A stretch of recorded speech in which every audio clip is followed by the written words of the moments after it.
Guys අපි දැන් ඉන්නේ දූමපල්ලිය පිටිපස්සට එන්න. පේනවා නේද?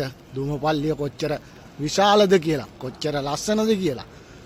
මට එක යාළුවෙක් කිව්වා මේකේ එකිනෙකට එකක් වෙනස් වෙන ගෘහ නිර්මාණ එහෙම නැත්නම් කැටයම් 5000කට වැඩිය තියෙනවා කියලා. හිතා ගන්න පුළුවන් නේ. ඇත්තටම ඇති ඉතින් එහෙම. මෙච්චර විශාල එකක මෙහෙම තියෙනවා කියන්නේ. අපි දැන් ඉන්නේ පැත්තකට එන්න. මම දැන් යනවා ඉස්සරහට. ඔයාලට ඉස්සරහ වීඩියෝ එකකුත් ගේන්න.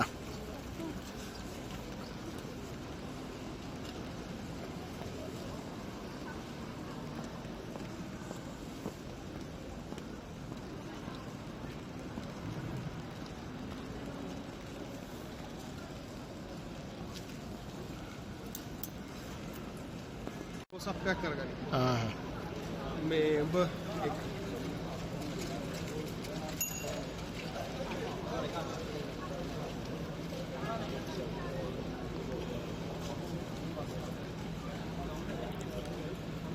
දූමපල්ලියේ වීඩියෝ එක මම ඔයගොල්ලන්ට පැත්තට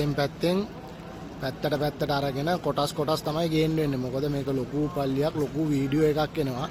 මම ඔයගොල්ලන්ට ඉතින් පොඩි වීඩියෝ ක්ලිප්ස් තමයි අරගෙන එන්නේ. මොකද ඔයගොල්ලන්ට බලන්න ලේසි වෙන්න, බලන්න ආස හිතෙන්න පොඩි ක්ලිප්ස් තමයි ගන්න වෙන්නේ. ඒකට ඉතින් මාත් එක්ක තරහ වෙන්න එපා. ඔයගොල්ලෝ මට කරන්න දෙයක්වත් නැහැ. නමුත් ඉතින් මම ඔයගොල්ලන්ට හැකි තාක් දුරට පුළුවන් විදියට ලස්සනට පැහැදිලිව වීඩියෝ එක ගේනවා.